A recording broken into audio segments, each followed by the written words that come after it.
Tout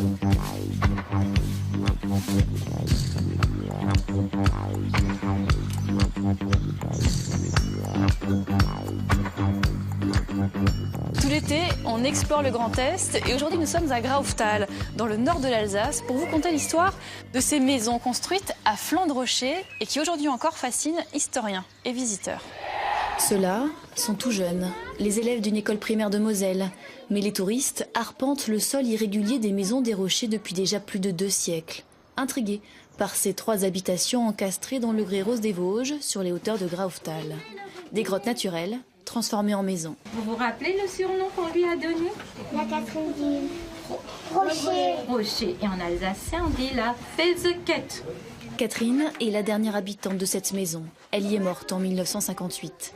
À l'époque, pas d'eau, pas d'électricité ici comme dans le village d'ailleurs. Les habitants sont pauvres, ils vivent d'un peu d'agriculture et des ressources de la forêt. On ne connaît pas très bien l'histoire originelle de la construction de ces 3 maisons. Des poutres mis au-dessus. Des tuiles. On pense que ces grottes, au départ, ont sans doute servi d'entrepôt à l'abbaye qui se situait en bas. Et sinon, on ne sait pas exactement à quel moment les gens sont venus s'installer là-haut. On transformé ces grottes en maisons d'habitation. On suppose quand même qu'elles le deviennent au XVIIe siècle. Ça tombe bien, ces élèves étudient les habitats anciens. On fait une pédagogie complètement différente. En allant sur le terrain, on se rend compte comment les gens vivaient à l'époque.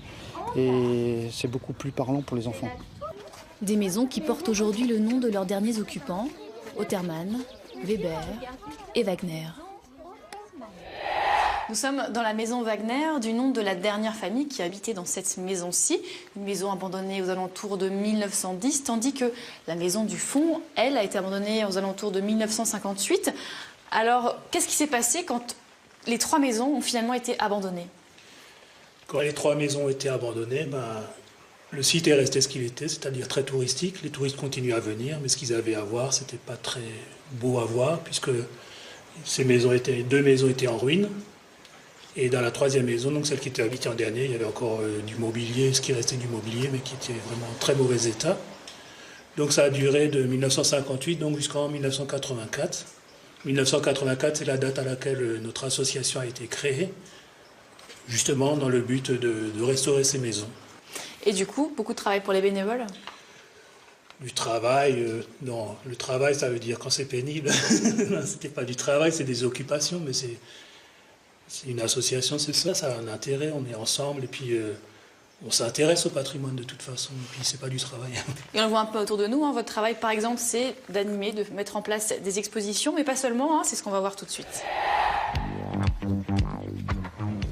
Les maisons des rochers sont inscrites à l'inventaire supplémentaire des monuments historiques en 1988, ce qui permet à l'association d'obtenir des subventions pour rénover le site, qui en avait donc bien besoin. Murs, fenêtres et toits sont remis en état, à l'identique. Aujourd'hui, les travaux sont terminés, mais ils sont toujours une trentaine de bénévoles à continuer d'entretenir les maisons, à organiser des visites guidées. Mais pourquoi tant d'efforts ? Parce que c'est mon village, j'aime beaucoup Graufthal.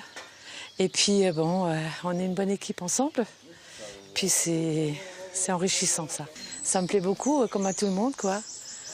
C'est nos maisons, quoi, qu'on a connues déjà tout jeune. Conserver la mémoire des lieux. Les 3 maisons ont été refaites aussi fidèlement que possible grâce aux photos de l'époque et aux souvenirs des habitants. Mobilier sommaire, vaisselle, bibelots, chaque détail a son importance. Annette se souvient d'ailleurs de tout. Elle a bien connu Catherine, la dernière habitante de cette maison. On ne la délogeait pas, hein. Elle était surtout assise sur le banc devant la maison aussi. Elle accueillait déjà les touristes à ce moment-là. Hein. Déjà à ce moment-là? Ah, il y en avait. Elle vivait de ça d'ailleurs, de l'aumône qu'on lui donnait. Elle y tenait à cette maison? Pourquoi? C'est là qu'elle avait grandi? Elle est née là-dedans, elle a grandi là-dedans. Voilà. Aujourd'hui, des milliers de touristes visitent les maisons des rochers chaque année, curieux de ce lieu figé dans la roche et le temps.